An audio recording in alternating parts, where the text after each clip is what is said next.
It's slated as a matchup for the ages, going back in the annals of college football to the days of Bear Bryant and Woody Hayes. But before the Buckeyes head down to New Orleans to face the Alabama Crimson Tide, coaches and players address the team's current situation of Tom Herman, Cardell Jones, and being the underdog. Looks like someone hit me with a bat when he's walking around here. A good bat, though. There's bad bats, and there's a lot going on in college football with bad bats. He's a pro. I really admire the way, we had good conversation this morning, and he didn't initiate it. I did. I said, how can I help you? Where are you at? And he's, I got a team meeting tomorrow, and had that frazzled look that we've all seen. So he's really handling it well. He loves Ohio State. He's very appreciative of Ohio State. It's all good. It's all good. And took a chance on Tom.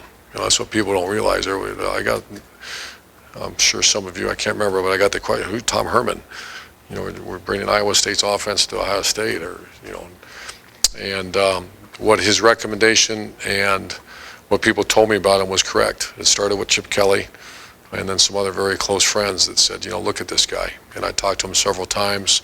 His interview was off the charts, and he's been a really instrumental member of our staff.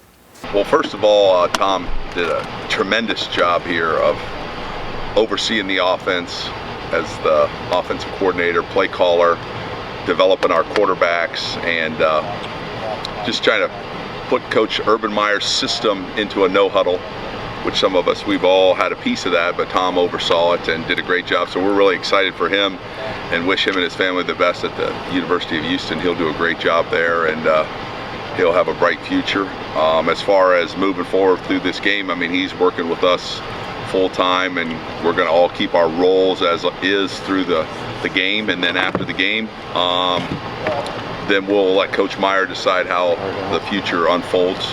But really our focus is just how to get this team ready to play Alabama. Cardell's a great story. It's still in process now. He's not the grown man that he needs to be, but he's getting close. The thing that really struck me is when he made a mistake during the course of the game, and I gave him one of these and was ready to dive right in the middle of me, looked me right in the eye and said, I made a mistake, Coach, it won't happen again. I said, great, go back and tell the offensive line that. And that's a good sign of maturity, that where that kid would have been, heard every story, every excuse possible. But I think he's in a culture in this room right here where there's absolutely if I hear excuse, we can't have that. They're well coached, they're well prepared. They've got talent, they got playmakers. When you talk about Alabama and you talk about what you want with the makeup of your team, they have just about everything that you want. They're a little more wide open, a little more spread concepts. They're throwing the ball around a lot more. They've got some tempo, some up-tempo, no-huddle stuff that they're doing a little bit. All the things that the defensive coach hates to see, they're doing it now. Very physical.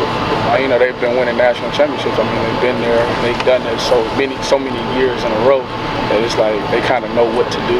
So it's up to us to come out there and match their intensity and not be more physical and show that the SEC speed is nothing really different. Football is football. Throughout the season, there are a million distractions and a million things going on. And so you got to find a way when you get here to be able to block everything out. And then as you go home, you got to understand the importance of the situation. You got to understand what's at stake. So, you might get back with some of your high school friends and your boys are running, doing whatever they're doing, and you got to say, that's not for me. I can't do that. Or, maybe it's someone, hey, let's go to a movie, and it's 11 o'clock at night. You're like, I got to get my rest. I got to be fresh and prepared. So, just having the self-control, knowing the situation and what's at stake will keep guys on the track. We attack every game the same way. We've been underdogs this season. A lot of people haven't believed in us. If it was losing Braxton or losing JT, no one's really. A lot of people have lost faith in us. And all we have is each other. We're gonna keep this brotherhood together, and we're gonna keep grinding and keep pushing. It's back to the Bayou for the Buckeyes as they square off against the Crimson Tide on New Year's Day from the Mercedes-Benz Superdome in New Orleans, Louisiana. Kickoff is scheduled for 8:30 p.m. And until then, for Lantern TV, I'm Yerian.